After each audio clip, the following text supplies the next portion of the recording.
be a 6-part series held on the second Thursday of each month at 7 p.m. Eastern. Our hope for this series is to have honest conversations about what divides the church today, to support faith leaders as they lead through difficult times.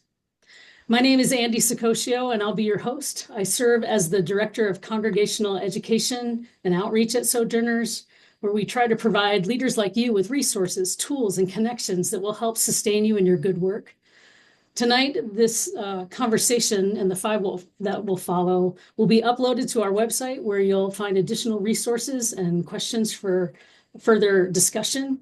You'll receive an email after tonight's session with more information after the event. As we begin tonight, I invite you to post questions in the chat. We'll plan to leave some time at the end of our conversation with Adam and Amanda, to allow for our speakers to address them as time permits. And we're really honored that you would take time to join us. So without further ado, I'd like to introduce our speakers for tonight. Reverend Adam Taylor is president of Sojourners and the author of A More Perfect Union, a new vision for building the beloved community. He's ordained in both the American Baptist Church and the Progressive National Baptist Convention. He's a gifted preacher and speaker. He serves in ministry at the Alfred Street Baptist Church in Alexandria, Virginia. Adam's work lives at the intersection of faith and social action. It's reflected not just as in his work as Sojourners president, but really in his speaking and writing ministry as well, and in his leadership as one of 4 core leaders with the Faith United to Save Democracy, a nonpartisan, multiracial, multi-faith, and multi-generation voter protection campaign. He's a graduate of Emory University, the Kennedy School of Government at Harvard, and the Samuel DeWitt Proctor School of Theology. Welcome, Adam.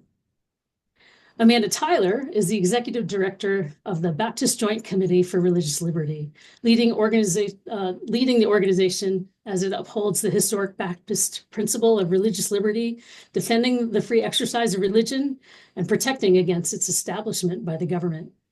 She's the author of How to End Christian Nationalism, released last fall, and the co-host of BJC's Respecting Religion podcast.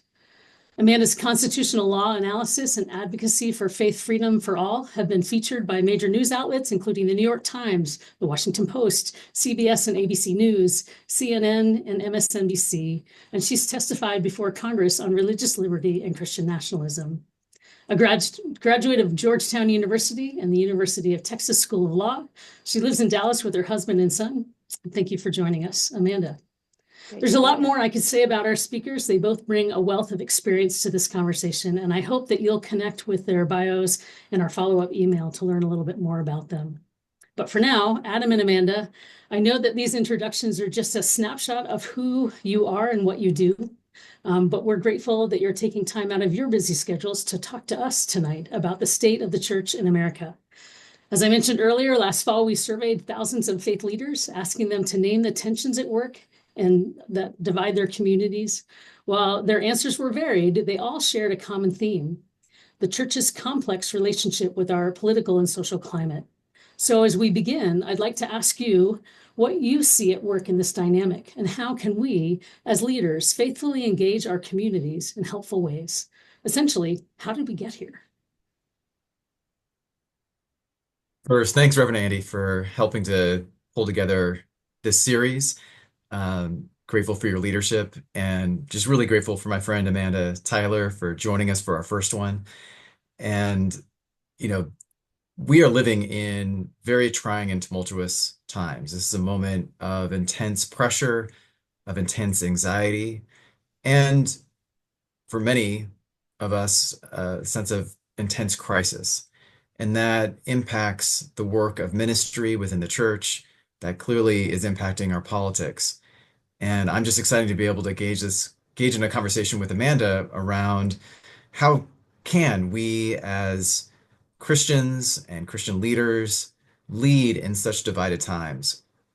I've been reflecting a lot on a book that I wrote that came out about 3 years ago, and I'm actually excited to be able to also talk to Amanda about her book that came out, I believe, last year on how to end Christian nationalism. But my book, A More Perfect Union, A New Vision for Building the Beloved Community, is coming back in paperback literally this coming Monday. And as I've kind of reflected on what I was experiencing and thinking about and wrestling with when I wrote the book 3 years ago and the moment we're in today, I realized that in some ways I had written a book and a message that still is deeply relevant for this current moment.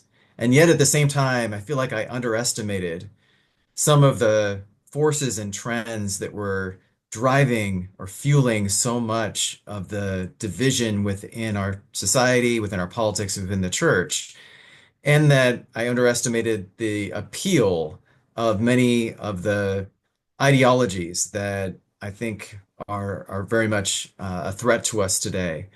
When I wrote the book, I kind of did a remix of a question that Dr. Martin Luther King posed in his final book. It was actually the title of his final book, which is Where Do We Go From Here? Chaos or Community? And my slight revision or remix of Dr. King's famous and prescient title is Where Do We Go From Here? Chaos or the Beloved Community? And hopefully we'll talk a little bit more later about why the beloved community could be this unifying, hopeful vision that enables us to counteract some of the ideologies that are at play today, including the ideology of Christian nationalism.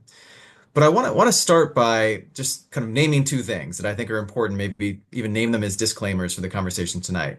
The first is that explaining how we got to where we are today would require a lot more than an hour, and we're going to do our best to tackle some of the main kind of trends and themes that we think are most important.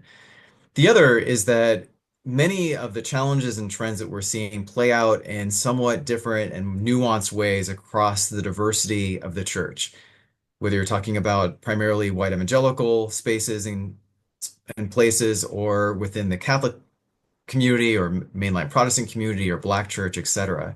And so while we're going to try not to overgeneralize, we do recognize that, we could spend a lot of time in each of those different areas of the church, and, some things are playing out slightly differently depending on which one we choose. The other quick disclaimer is that there, this kind of very, very important topic of how we lead faith communities with love and grace during a polarized cultural and political climate is a huge topic, and there is no magic bullet or single antidote to what we are feeling and experiencing in this kind of crisis moment.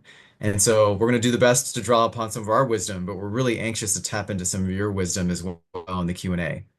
So with that quick intro, I want to get right into it, and I want to thank again Amanda for joining us. Amanda, let me start out by just kind of getting some of your thoughts about how do you think we as a church have gotten to the moment that we are in now, which obviously is tied into our political moment.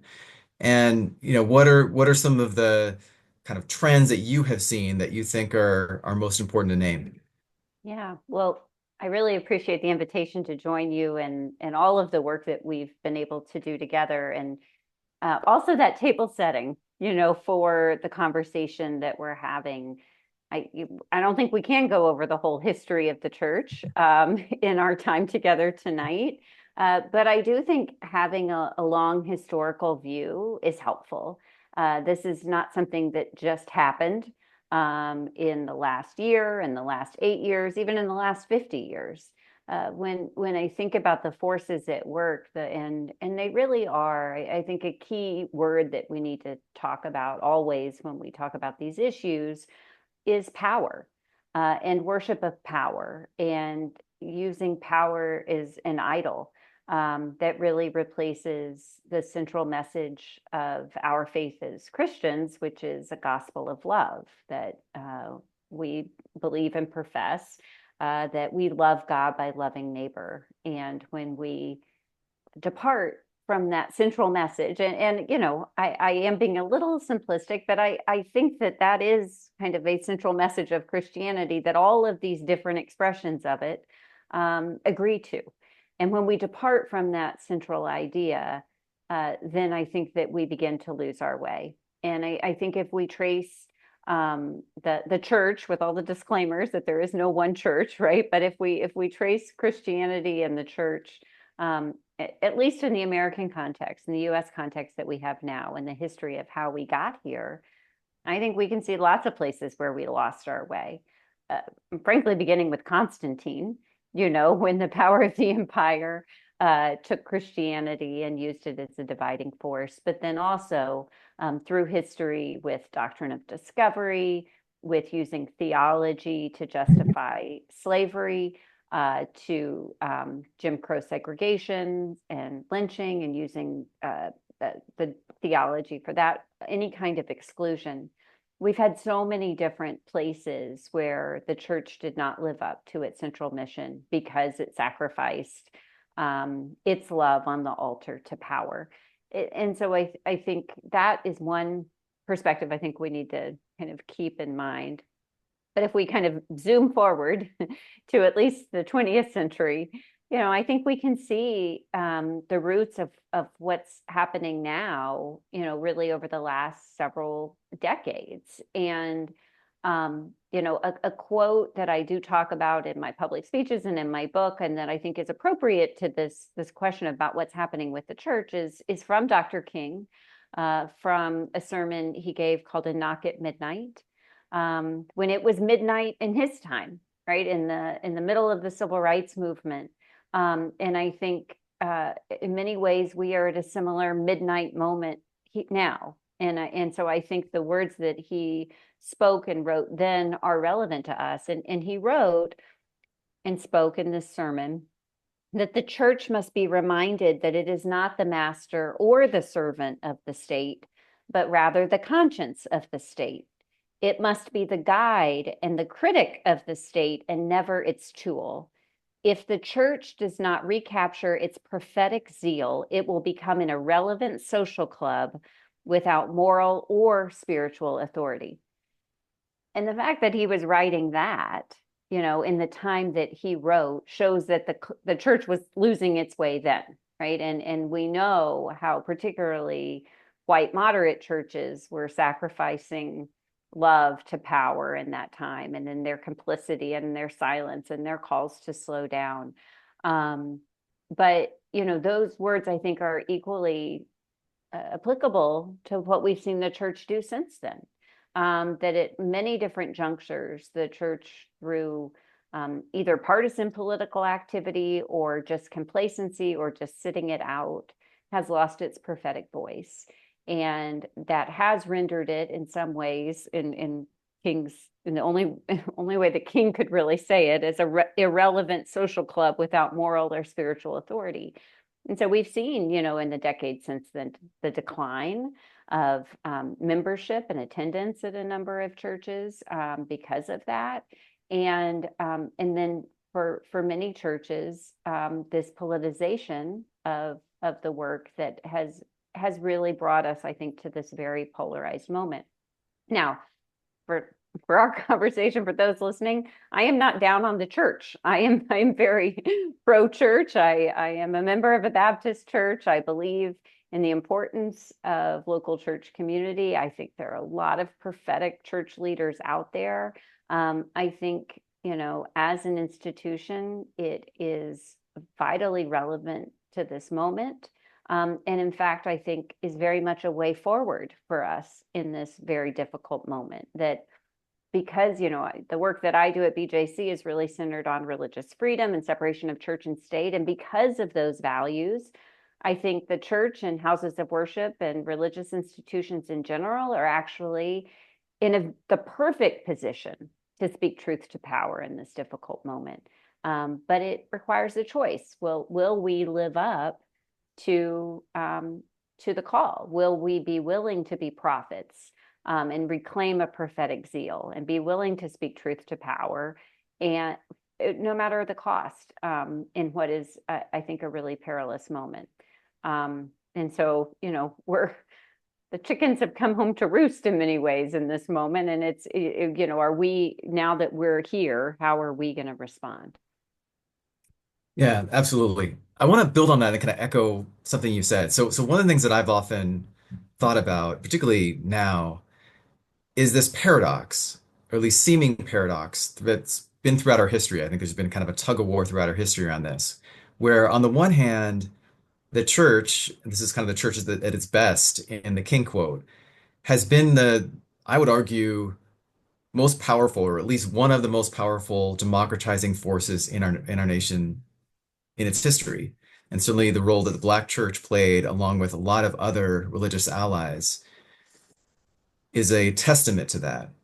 And so, we have seen how our faith has given us a sense of resilience, a sense of uh, ability to sacrifice and to show incredible courage in the face of, in that case, Jim Crow segregation, and to really appeal to the better angels of our nation and appeal to our nation's highest ideals in order to force the nation to live up to the full breadth of those ideals and apply those to all Americans, regardless of race and ethnicity and religion and gender and more.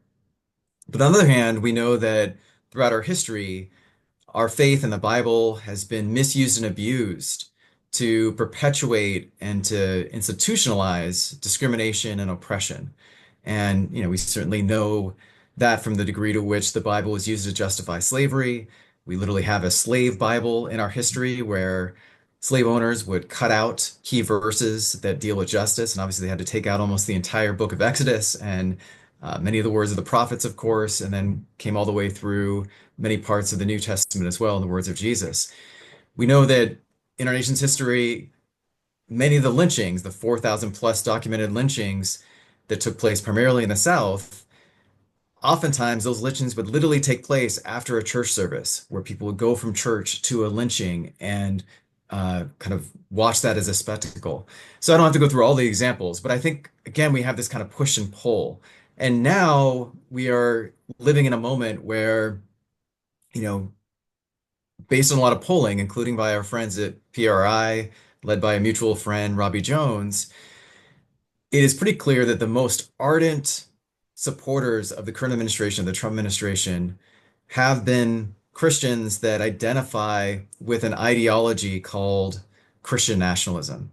And I want to spend a little time on this because I really see you as an expert around Christian nationalism, and you've written a whole book about it, which we'll delve into in just a second. But so much of what has been supercharging the Make America Great Again movement has been the ardent support of white evangelical Christians in particular, but even a kind of large subsect of that movement that is kind of adhering to this ideology, which I would argue is also a heresy. And so I want to kind of spend a little bit of time on that, but I want us to continue to talk about and reflect on how can we better equip and empower and inspire the church to continue to be that democratizing force, to continue to help inspire people to show more courage in the face of a real kind of assault on our democracy in this moment.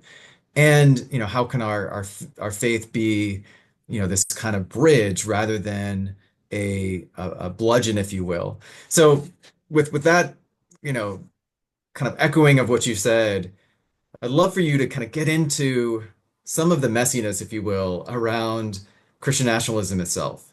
We know there's a lot of different ways the Christian faith has been distorted, and we can certainly get into other examples of that. But I do think that the primary example or the most powerful example right now is the seductive allure of Christian nationalism. So what is it? How can we understand this kind of slippery term? And why do you think it is a threat to the Christian church and to our witness? Yeah. And when we talk about Christian nationalism, I always offer a definition, just may not be a perfect definition, but at least it provides some framing for our conversation.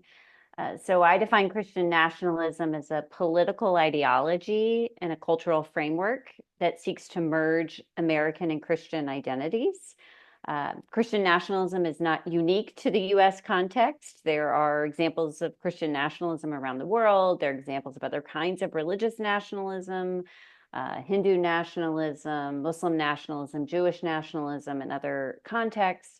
But in the US context, Christian nationalism suggests that to be a real American, that one has to be a Christian. And not really any kind of Christian, but often a Christian who holds fundamentalist religious beliefs that are in line with certain conservative political priorities. And I want to be clear, just to be a fundamentalist Christian or just to hold conservative political beliefs or to have both does not necessarily mean that one is embracing Christian nationalism. But if one thinks that to be a real American, that one has to agree with you on those points, that's what is this merging of Christian and national identities into one. In the US context, again, Christian nationalism overlaps with white supremacy. And that's because of the history of the United States, the way that Christian theology was used and misused and distorted to justify the stealing of native land, to justify slavery, even in some ways to justify just the makeup at the beginning of the country of who had full rights of citizenship. That circle of belonging at the very beginning was a very limited group of people. It was limited to Protestant white men who owned property. Those were really the only people who had full rights of citizenship, and everyone else had lesser rights to varying degrees, depending on their different identities. And so, and the Christian nationalism, it relies on this mythology of America as a Christian nation. It imbues God's providence on all of this, right? And some forms of it even say that the founding documents themselves were divinely inspired. And so because it merges political and religious authority into one, it is a form of idolatry. Some would call it a heresy, as you noted, right? That this idea that God is Caesar, right? Which directly contradicts the teaching of Jesus, the Jesus who taught us to render unto Caesar the things that are Caesar's and to God the things that are God's. Jesus who therefore explicitly taught God is not Caesar. Jesus who was killed by the empire for speaking truth to power. Jesus who had a completely different view of power in general, that the first shall be last and the last shall be first, who was always on the side of the oppressed and the marginalized. That Jesus, the Jesus of the Gospels, I believe bears no resemblance to the white Jesus that's a mascot for Christian nationalism in the United States. But because Christian nationalism uses all these symbols of Christianity, to a casual observer, it looks a lot like the same. And also, to your point about public polling and PRRI's findings, that we find that a lot of people in US churches are being discipled into not Christianity as the Gospels teach it, but into this form of Christian nationalism. And it's not, their findings are, it's not only white evangelical churches, even though white evangelical churches might have the highest instances of people who are embracing Christian nationalism, that we find instances in all different religious groups.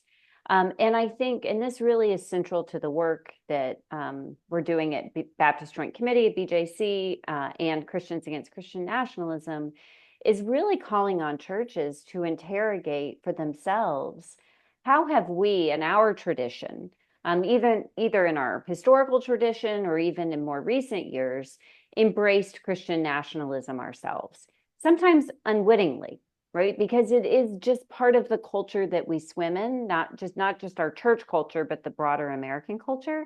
So where have we embraced it or sympathized with it or just accommodated it in ways that have allowed it to perpetuate? And I think if U.S. churches aren't willing to engage in that kind of self-reflection within the walls of their church and their congregations and their denominations and their traditions, then I don't think we're going to make progress in trying to eradicate it. And, I guess I should be explicit. I view Christian nationalism not just as a threat to Christianity and an authentic Christian witness, and even to people wanting to associate with Christianity going forward, and a hindrance to our mission of really having outreach to all kinds of communities, but also as an impediment to pluralistic democracy. Exactly. And to our call to love our neighbors as ourselves, right? Which I do think as American Christians, right? Those are not the same thing, but part of our duties to Caesar that are inspired by our duties to God are to love our neighbors as ourselves and to stand up for their freedoms as ardently as we do our own. And that is only possible in a pluralistic democracy that protects everyone's religious freedom. But Christian nationalism tells a story of exclusion. It tells a story that only certain people fully belong and others are peripheral. Others should be excluded. In kind of getting into current, what's happening right now, sometimes excluded by violence, by arrests, by deportation, that is all influenced by this ideology that there are some people who are more deserving of American citizenship than others. Yeah, absolutely. Well, one of the things that I want to underscore is that there are a whole series of myths that form kind of the DNA of the American psyche and often the way we understand our history and ourselves as a country. And they include one that you named, the myth that we are a Christian nation. There's still a majority of Christians, according to polling, still think that we were founded as a Christian nation.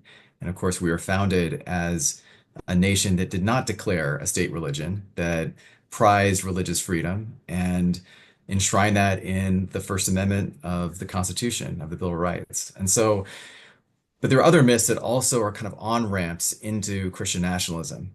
The notion or the myth that we are a chosen nation, that God has chosen America, and that can kind of lead to a sense of triumphalism.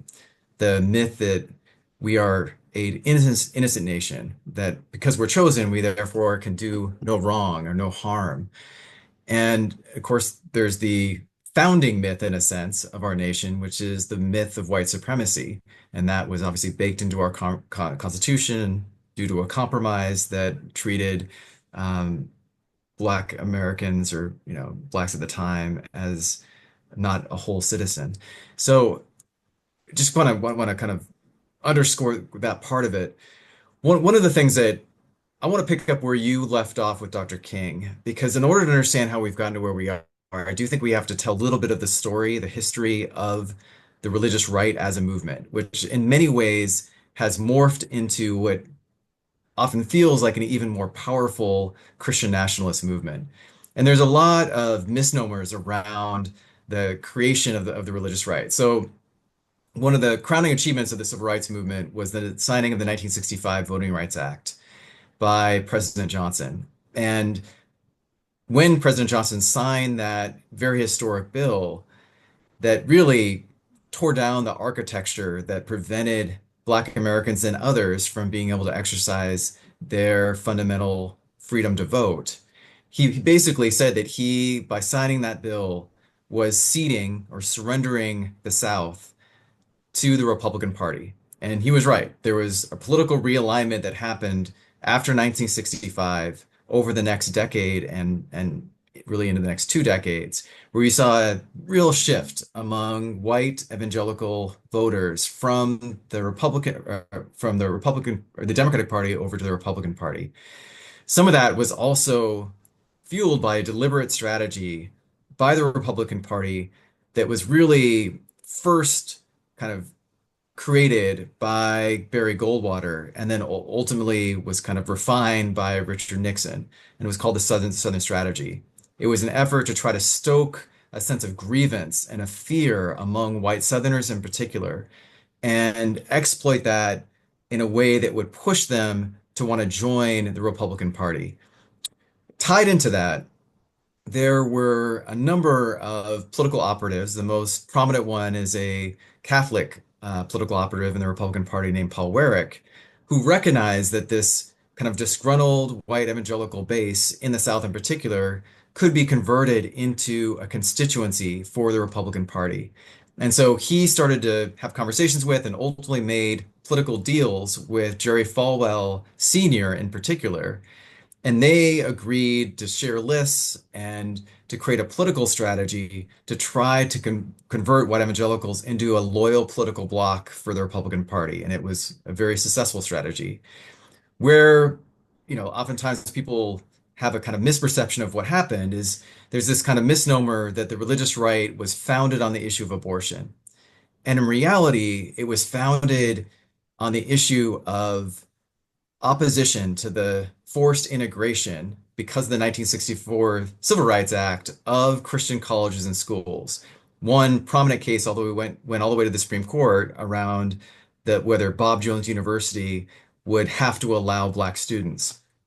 And so, in many ways, the religious right as a movement was kind of founded around these kind of very racist roots, and later embraced and adopted the issue of abortion as a galvanizing issue. And that really didn't happen until 1979. A historian named Randall Balmer does some really good history around this. And then, you had the birth of the Christian Coalition and the Moral Majority, and the kind of Christian right, religious right was able to grow as a movement. And so I'm just mentioning that because I think we have to understand the ways in which this movement has been a 4-decade strategy that has culminated in our current moment. And one of the things that I have been learning a lot more about is how did the Christian nationalist movement build its kind of infrastructure and its influence. And I highly recommend this scholarship of Catherine Stewart, who just came out with a more recent book called Money, God, and Lies. But her previous book, The Power Worshippers, really lays out how the Christian nationalist movement was able to become as strong as it is, in part because it aligned itself with a lot of billionaires in the oil industry and more recently in the tech industry that have really been bankrolling many organizations on the right that have been able to penetrate and build their kind of own media ecosystem and have been able to build a very powerful kind of grassroots constituency and ground game through organizations like Turning Point and the Family Research Council and others. So we can certainly delve into some more of that in the Q&A if you're interested, but I just wanted to kind of highlight some of that. So Amanda, let's kind of take some of this into our current moment. How do you see some of this playing out, particularly after the election? And what are some of the ways in which you're seeing, some of these, real serious challenges show up? Yeah, and there's a lot to discuss there, and I just want to kind of build up what I really appreciate kind of going over that history.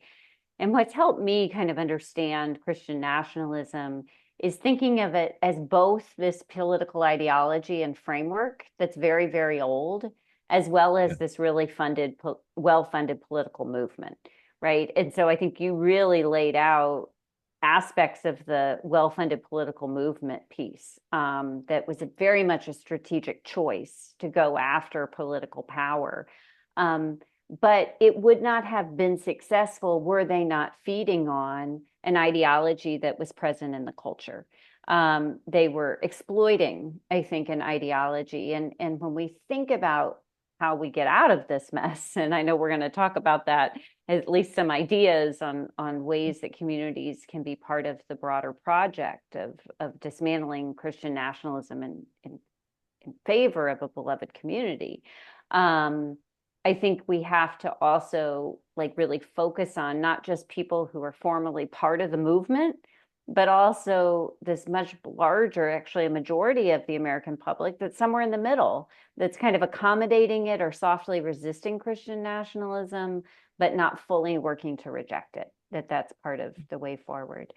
But we are seeing the movement of Christian nationalism, I think, very front and center, not just on the federal level, though I definitely want to talk about some of what we're seeing come out of Washington, but also in states around the country. And, my book came out in October. I was on kind of having interviews and conversations about the book before and after the election. And before the election, a lot of people would say, well, what happens in these two scenarios, like how does your work shift? And I said, actually, my work is pretty much the same, no matter what happens in the presidential election, because one, the power movement piece of Christian nationalism actually has a lot of legs in several states around the country and on the local level. And so that work continues. But also the work of dismantling the ideology is a constant project, no matter who's in power. And so we have to be focused in both places. But I feel like your question might be more geared toward Washington, so I'll start there, and then maybe I'll give some examples close to my Yeah, both are home, important for sure. which is in Texas, right? So Yeah, to kind of give that'd an be good. example of some of the stuff that's happening on the state level. So in Washington, and this was really even before the results of the election, but we all it was a public document, this nearly 1,000-page document blueprint called Project 2025. A lot of what we're seeing play out in real time now was laid out in Project 2025. Yeah, One example in Project 2025, it said they would abolish the Department of Education. This week, the Trump administration fired half the Department of Education, right? We're seeing examples from the playbook that are happening in real time. And there are many links between Heritage Foundation, the people who wrote Project 2025, and the Christian nationalist movement. Some of the other ideas in the playbook have to do with defining rights, healthcare, who is eligible for healthcare by biblical values, in their words, and I need to put quotes around biblical values because it is a particular interpretation of the Bible. There is not one interpretation of the Bible. There's not one interpretation of biblical texts, for instance, when it comes to abortion, or biblical text when it comes to gender, or biblical text when it comes to homosexuality, or so there's so many different biblical interpretations of scripture. There is not one, but again, this is one that would take one interpretation and impose it on everyone else. But we're also seeing it in not just rhetoric at this point, but actually attacks that are coming at faith communities. We're seeing it in attacks, sometimes in the name of actually trying to eradicate anti-Semitism, but actually attacks on Muslim communities. right. We are also seeing it on attacks on Christian communities. It didn't take 24 hours into this administration when Bishop Marianne Budde gave a very prophetic word in the National Cathedral for President Trump to respond by calling her a so-called bishop, attacking her religious credentials. And then shortly thereafter, there was a bill filed in Congress to condemn her message as a distortion of the gospel, as an act not of religion, but of political activism.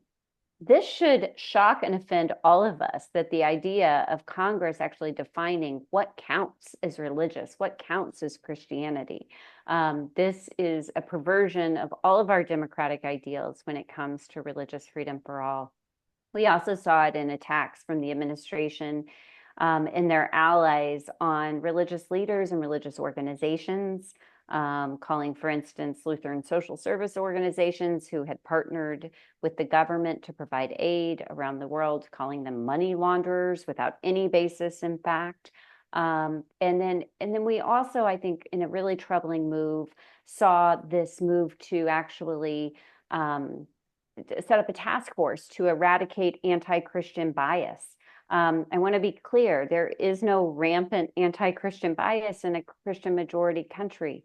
But instead, I think the purpose of this is to try to have a structure to enforce a kind of theological conformity. This idea that there is one kind of Christian that will be protected, in quotes, by this administration, but that protection will end up being to the detriment of everyone else, including other Christians.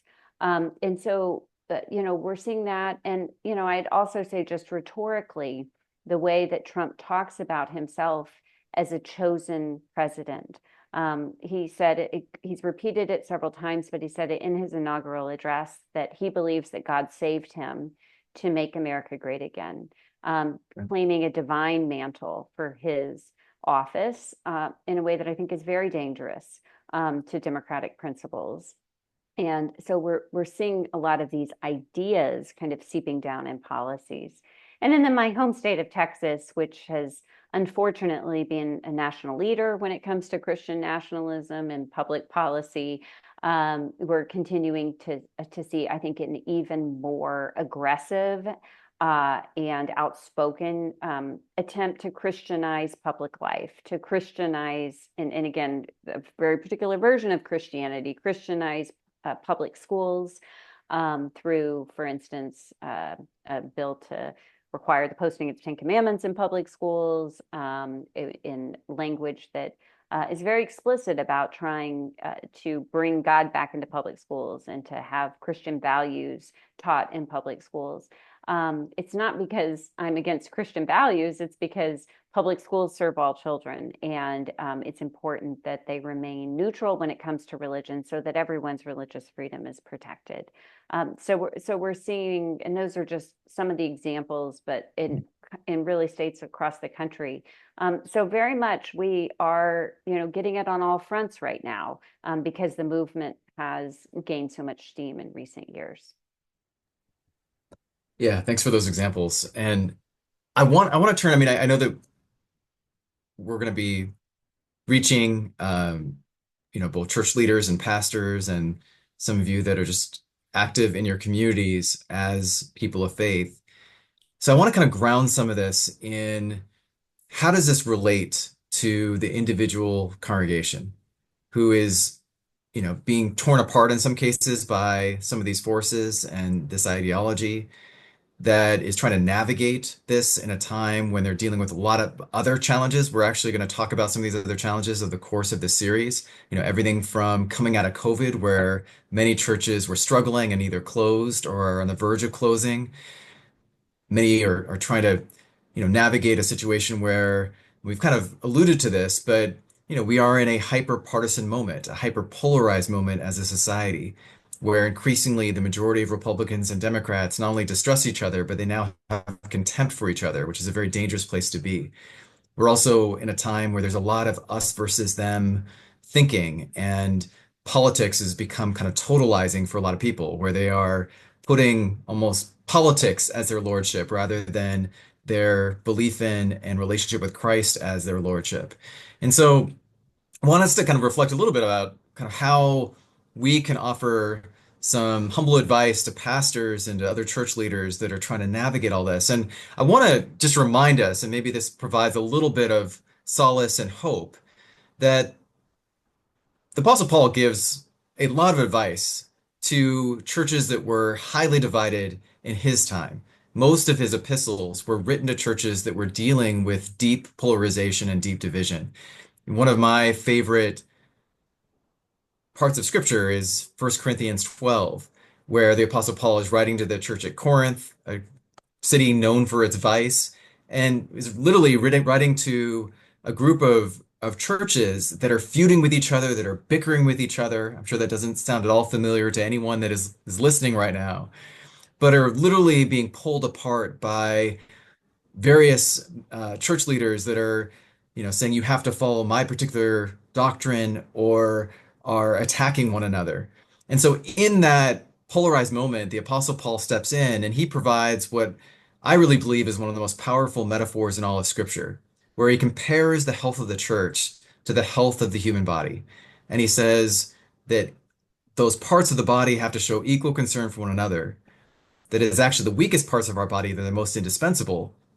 And then he goes on to say, when one part suffers, then all parts suffer with it. And when one part rejoices, all parts rejoice with it. And that alone will just preach itself. But I reflect on that a little bit because I do think there's a lot we can learn from Scripture and from the early church in the context of how we addressed some of the polarization and deep divisions we're facing. And we need to kind of think about how can church leaders kind of model a commitment to deeper listening and being able to kind of model empathy for those that might have very different political views, and to be able to create a culture within their church where we can have more civil dialogue about really tough issues. And we can get into more of this, but I just want to kind of hear some of the work you're doing, Amanda, particularly in the Dallas-Fort Worth area, where you are directly working with pastors to try to equip them to be able to be salt and light and to provide some bridge building and healing within their congregations. So I'd love to have you share about that. Yeah, and I love that you brought up 1 Corinthians 12. It's an image that I also, used in my book when I'm talking about the power of local organizing, right? And Yeah. I think that in many ways, churches are, local organizing vehicles, right? And have been for centuries. And part of it, division, discord, disagreement in the church is nothing new. And it can be a gift, right? I think that I think we can discern truth when we have some disagreements about different things. That I think we get things labeled as polarization. And when we do get into our camps and can't be open to listening and to empathizing and to learning from one another, then that is, I think, a toxic situation. But being able to live in community with people who think differently than we do, who have different opinions, who have different experiences, different backgrounds, I think that that is part of the calling of the church and are in the work of us as Christians in the world. So I think that in some ways, our diversity can be a gift in this moment. I think it also speaks to this idea, that counters this lie of individualism. When we talk about the myths that are holding us back, this rugged individualism of that is part of this US psyche is something that has really held, I think, us as a country and in our communities back. And the church as well, right? The church, I think, is in some ways, again, writ large, speaking broadly, has at different points on our history bought into that myth to our detriment as well, and thinking of ourselves more in these silos, whether it be by denomination or orientation towards scripture, or even, I'm a Baptist, as you are too, Adam, even the autonomy of the local church, right? We can be kind of We believe in that.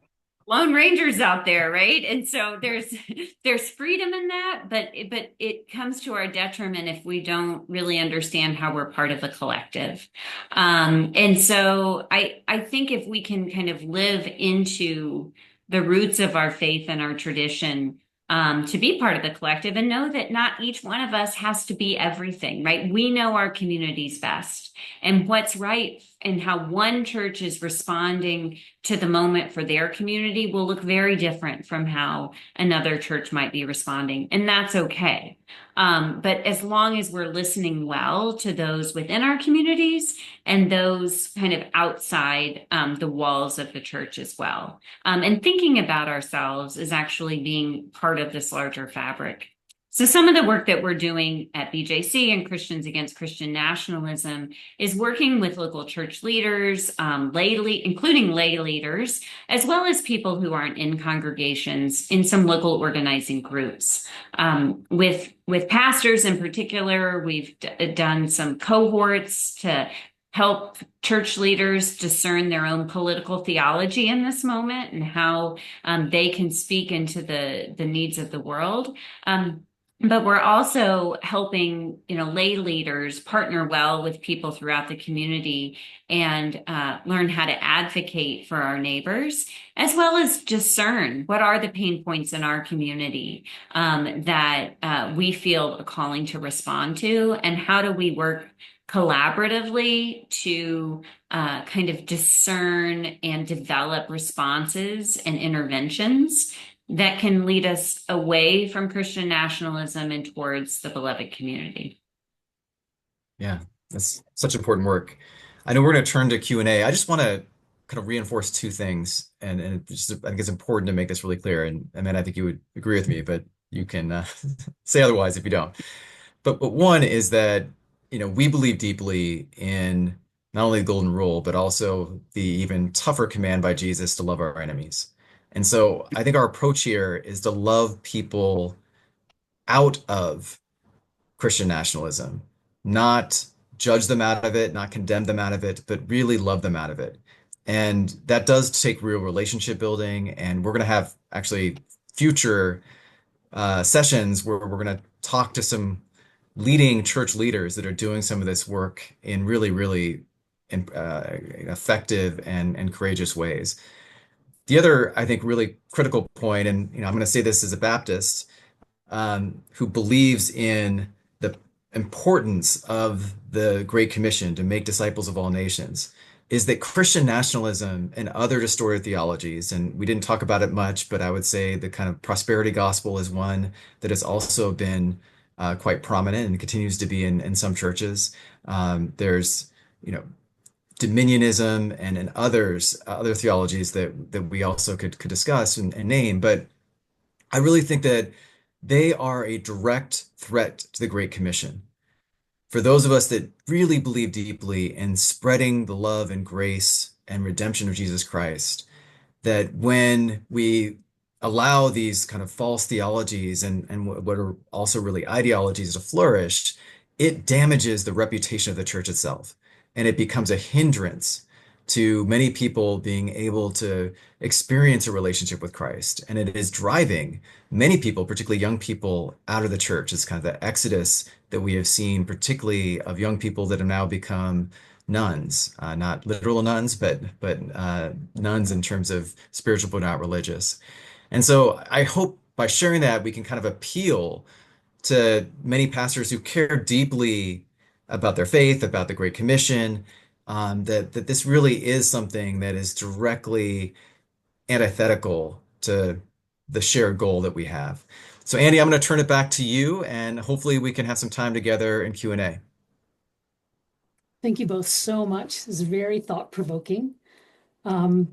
There are a couple of questions that have come through that I'd love to feedback to you, particularly around power and understanding what is a healthy relationship between the church and the state. Given at times the misunderstanding and misappropriation of power, how can pastors speak about this in a way that does reflect the gospel? I think it would be a mistake to interpret that to mean that we need to withdraw from the world, right? And so I want to be very clear that I think there is a strong role for faith leaders. Adam and I have been together on Capitol Hill earlier this month, speaking truth to power and calling on Congress to be more courageous in how they live into their Article 1 constitutional duties. But I think as faith leaders, as we are kind of going into the public square, that we should be authentic in the way that our faith is inspiring our advocacy, but also be mindful of the ways that we are not trying to impose our own theological views on everyone else. That's when I think we veer into these unhealthy waters of Christian nationalism.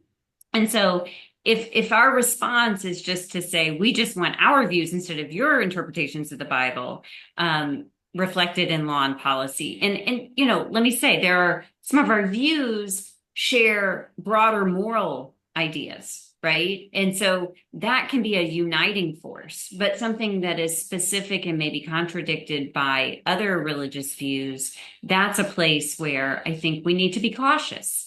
And so even in our use of religious rhetoric, I think, again, if it's authentic to who we are, if we're bringing our faith-based selves into the public square, that's good.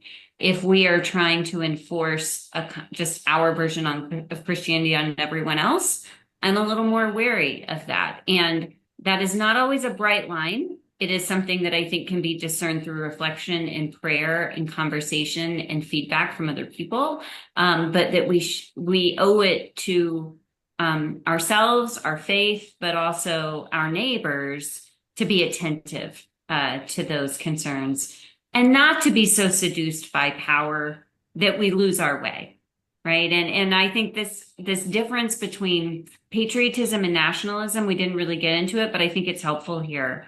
If our sense of patriotism, if our sense of relating to the government, if it's causing us to sacrifice our theological views and values, then I think it's ceased to be a healthy love of country or even a healthy engagement with the democratic process and veered into these unhealthy waters of nationalism and really, again, replacing the gospel of love with worship of this false idol of power. That makes so much sense. And as I'm looking at the chat, there's a question that has come up that says, this is, basically, I get this, but I'm terrified to bring this up in my congregation. There's a sense in which people are recognizing that everyone's divided. These are hot topics. Do you have any advice for folks who are trying to engage this in a way that is that brings people together without dividing them more fully? Maybe I'll tackle that Yeah. to some degree. One of the things that my pastor, Howard John Wesley, does that I think is really effective and kind of winsome is when he is preaching a sermon that might get into some tough social and political issues. He'll have this kind of disclaimer where he says, look, my job as your pastor is not to get you to think and to vote exactly like I think and vote. My job is to get you to think more theologically and more critically about the issues that matter to God and that affect our lives together.